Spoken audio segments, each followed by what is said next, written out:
Good afternoon, everyone, and welcome to our today's office hour on California's BEAD subgrantee selection process. My name is Ali Eshraghi, and I serve as a program and project supervisor for the BEAD program here at the California Public Utilities Commission, CPUC. I'm joined today by my colleagues from the CPUC, CTC Technology and Energy, and Ready.net. Let's go to the agenda for today. So we will start with the housekeeping items, and then we move on to the our question section. Today we first focus on some of the questions that you have recently submitted to us, and then we open up for other questions you may have. I'll provide more explanation as part of the scope of today's meeting, and then we'll provide some next step and reminders and wrap up this session. As a reminder, to ask a question, please write it in the chat and wait for those questions to be basically, we read those questions and provide answers. If you have any follow-ups, provide those in the chat as well. If you need to provide clarification on your elements, we'll ask you to go on mute, unmute yourself and to basically to provide additional information. If you are called upon to clarify any parts of your question, please provide the clarification in the chat afterwards as well. We'll start with the first round of questions and then giving everyone a chance to ask one question. Please avoid multi-part questions during this round. After the initial round, if time allows, we open the floor for additional questions. And also, if you would like to follow up on someone else's question, please write it in the chat and wait to be called upon. Next slide. So this is going to be our last subgrantee selection process office hour for now. Tomorrow is the last day for submitting your project applications. Please register to our service list to get updates in terms of any future possible office hour or webinars. As I briefly mentioned at the beginning, we are going through some of the questions that you have submitted to us. Recently, we have published our version 11 of FAQ document yesterday. Since then, and basically, after we finalize the questions for that version of FAQ document, we have received a few more questions that are going to be published in our next version of FAQ that will be posted next week. But considering that tomorrow is the last day for the application submission, we are going to go through those questions verbally during this session at the top to make sure that we provide the information to everyone and all potential applicants. And then we continue with our normal process for the office hour, basically going through any questions that you may have. This also, as always, this session will be recorded and is being recorded and will be posted on our website by tomorrow. And I think that should be it. Again, if you have any questions, please submit those as well to our beadgrant@cpuc.ca.gov after this office hour. If basically you have any other questions before submitting your application.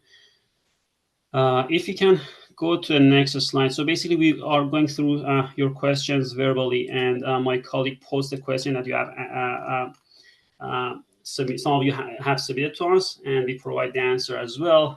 If you have any follow-ups, once we get to the next section of this office hour for your other Q&A, please type your question in the chat.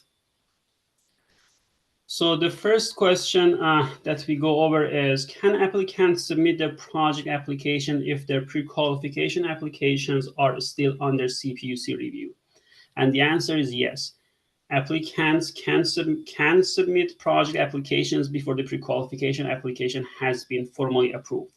And we strongly recommend that you do so as soon as you have your project applications ready, considering that tomorrow is the deadline. So you don't need to wait for a formal approval of your pre-qualification. As long as you have submitted your pre-qualification, you are able to submit your project applications as well. For the next few questions, I'm going to pass it to Ziggy. All right, thank you. I don't know if we paste this in the, very good. Thank you very much.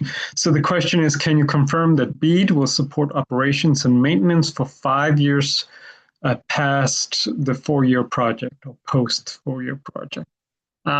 So BEAD will only reimburse the cost of building the network. And so that's within the build out period of performance. Maximum of 4 years, extend with an optional, if there's justification, extension of 1 year. So that's the build out period of performance. That is what is being supported, and it's the capital costs of the project that is essentially being reimbursed. And I should say, for some of you, maybe while you are probably all familiar with milestone-based projects, many of you are also may have experienced cost-based reimbursement. So when we say reimbursement, we mean it in the sense that the feds mean it. So it's just disbursement of grant funds against some evidence. And that could be in cost-based project, it's against the actual cost. So you would be submitting invoice, and that we have opted not to do that in California. But follow NTIA's recommendation of using milestone-based. So reimbursement means a request for funds against a completed milestone. So, okay, next question. Are cash matches provided by the applicant during the 4-year of the project and or in the 5-year after considered matching and thus not regarded as in kind? So cash match by definition are separate from in kind. So all matching funds, regardless of the type, are fall into the category of the cost share or matching funds by the applicant. So matching funds need to be provided during the build-out period of performance. Generally, these funds should be provided in pace with or cumulatively exceed the project committed match percentage for each reimbursement request. So as you submit your financials for, okay, we've hit this milestone, and here's the cost, and here is the match. The match should be at the project percentage or higher, and for the next one, the combined should be for higher, at the minimum of higher, just so CPUC doesn't fall behind on the committed match percentage when it aggregates all the projects together and seeks reimbursement from the feds. So, and then we can go to the next one, which is very similar question with a slightly different flavor. Or post year 4 operations and maintenance costs, such as customer support, plant maintenance, billing systems, and administrative overhead, allowable as a source of matching funds, provided they are paid by the applicant and directly benefit the BEAD-funded project. So the short answer to that is no.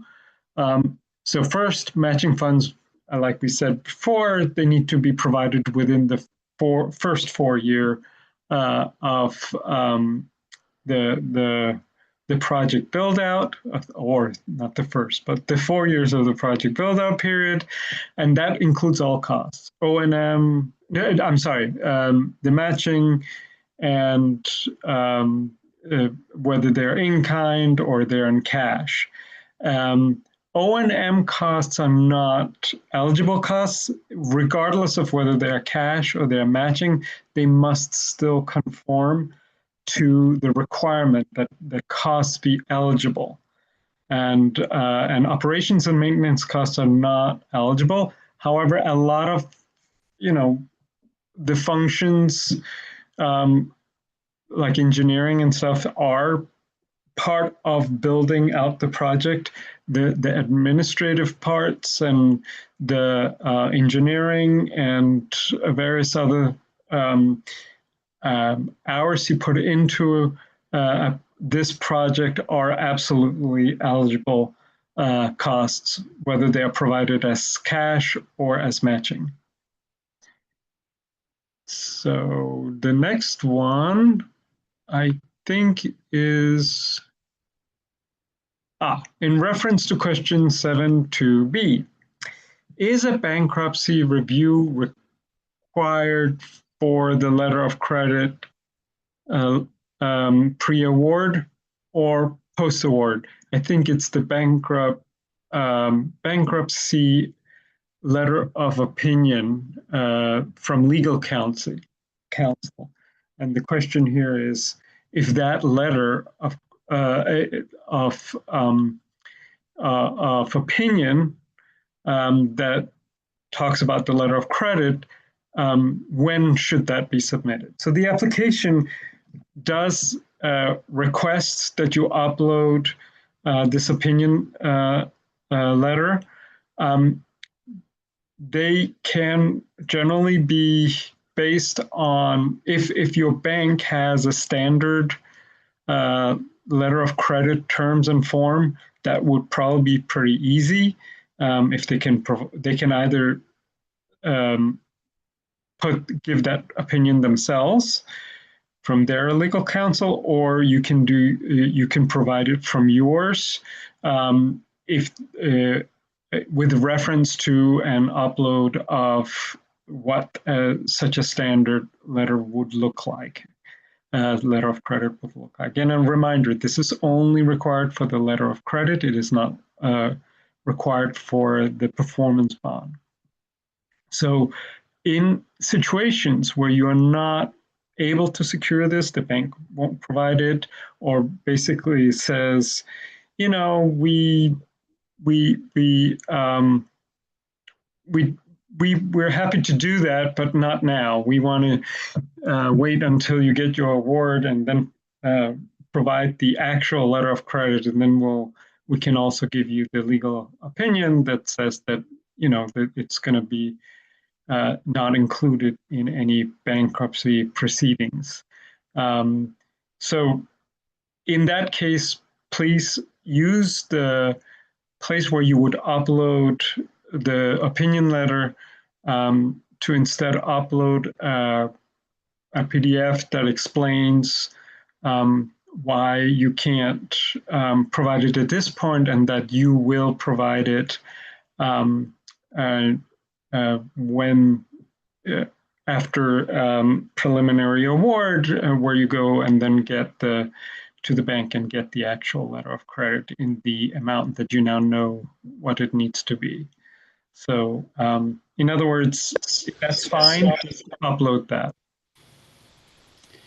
Thank you, Ziggy. So we have one more question. Joe, do you mind covering that? No, and mine is an easy one. So the question is, can applicants update administrative information, for example, authorize certifying official after the pre-qualification has been submitted? Some of it is a yes. Questions 1.1, 6.1, and 7.1 of the project application allow you to update administrative information or managerial or financial, depending on the section. But it's not possible to go back into the pre-qualification application itself and update that. We want to update that in the project application when possible. Thank you, Joe. So that concludes our first part of today's session, which was going to go over the questions that we have received and were not part of the FAQ that was published yesterday. Now we move on to the second portion of today's session, which is basically our normal office hour. So please put your questions in the chat and we go through them one by one. Thank you.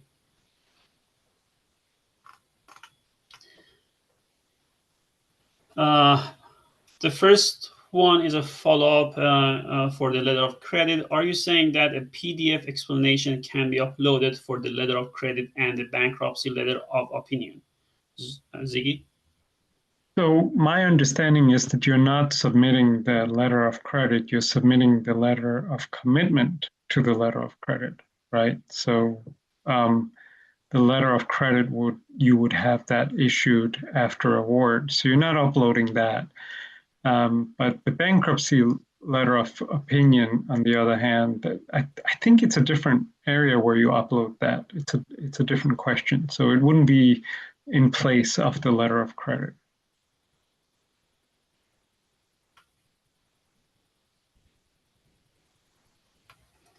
Thanks, Ziggy. So the next question, it's about the ready.net. We can, and it's about the portal, and I know that there is some communication offline about that. Let's communicate that offline as it is specific for your project.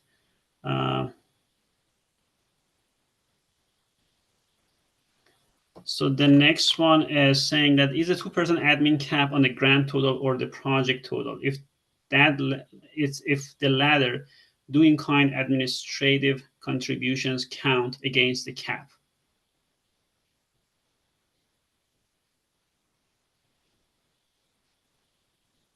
Ziggy, any thought on this? Trying to find it. Oh, so I think we've answered a question on this before. So please do review our fact that in general, there are expense categories that you complete. I don't think there is an administration expense category included, but I mean, there isn't really an administration, right? You don't have overhead. Instead, what you have is project management because you're managing the project. So there isn't really administration from the perspective of the build out of the project.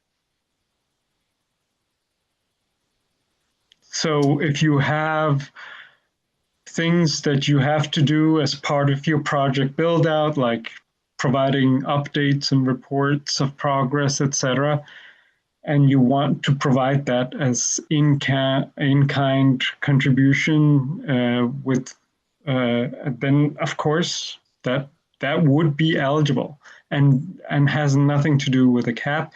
The administrative cap that's something in the NOFO that applies to the state for its administration when it interacts directly with NTIA. So it's narrowly defined. Thanks. So to your question, Zane, as I mentioned, I don't know about that situation. We definitely can address that if that's an error from our end. But as I mentioned, this is something that it's very application specific. I don't know if Clay, you have any updates on this, but we are definitely working on that to resolve that. But basically confirmation, I don't know the specifics of that. So, but we definitely, if the issue is from our end, we will address that. And we'll certainly make sure that it doesn't affect your scoring. So thank you for that.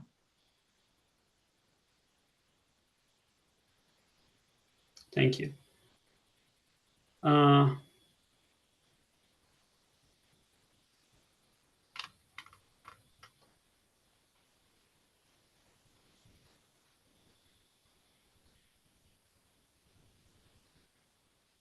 Waiting for the next question.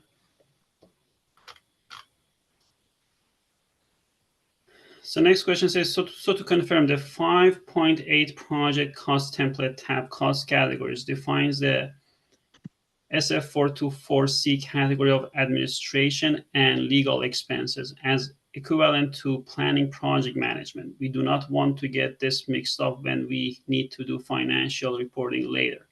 Should we ignore this definition? Ziggy or? Yeah, that's up to you how you want to place it, but the administration and legal expensive is not the same as administrative overhead. This is project specific. to build the project. So it's a different animal, so to speak.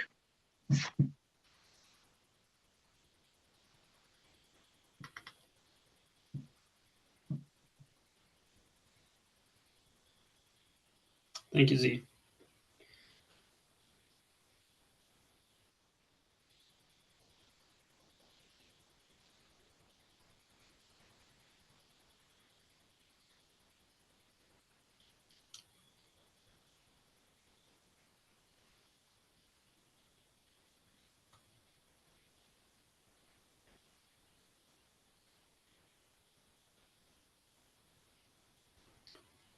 So giving it another minute or so to see if there are any other questions.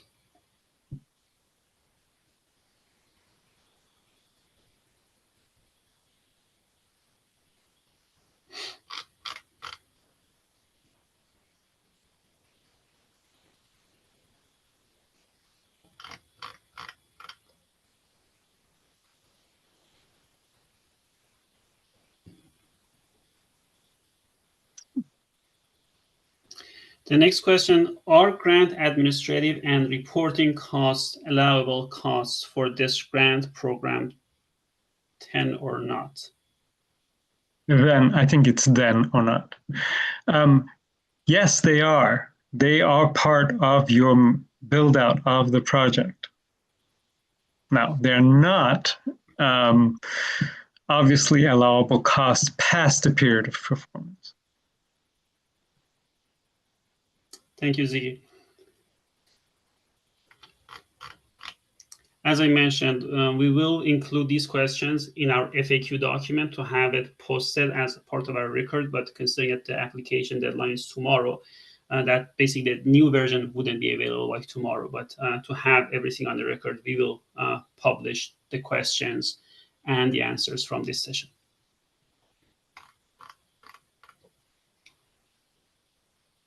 Yeah, so thank you for the next question. By LOC, I meant letter of commitment.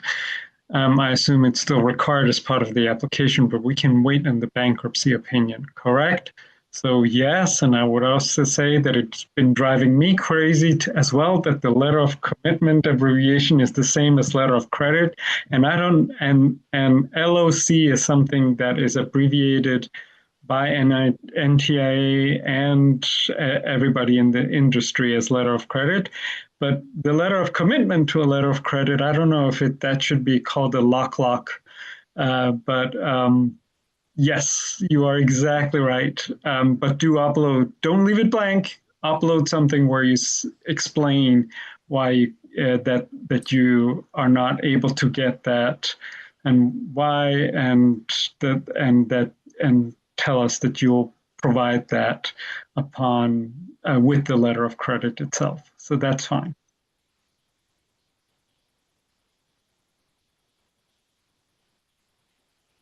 Thank you.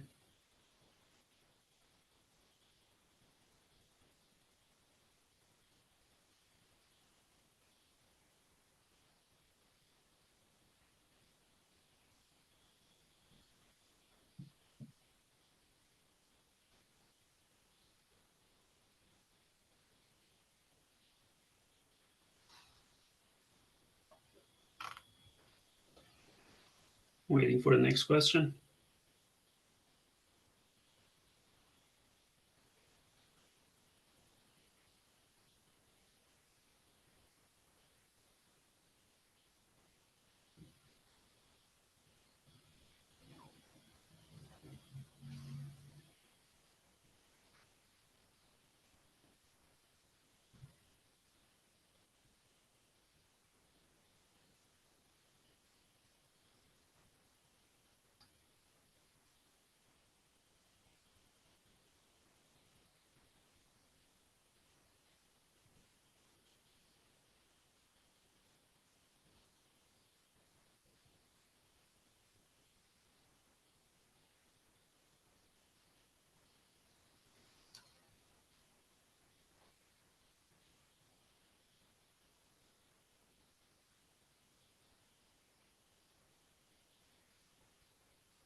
Give me another minute.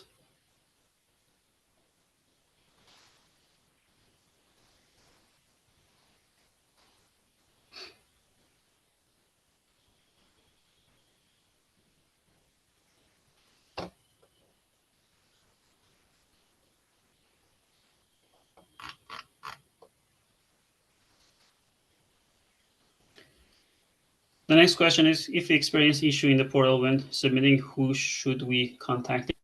Contact help desk for the portal. Please contact that email, and my colleague can put it in the chat as well.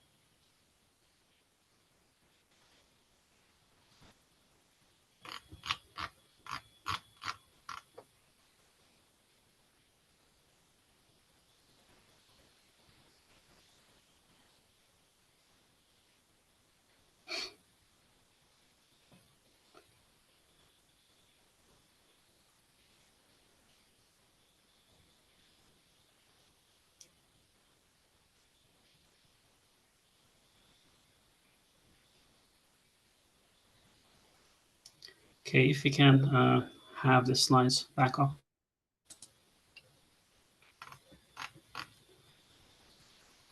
So, as I mentioned at the beginning, this is our last subgrantee selection process office hour.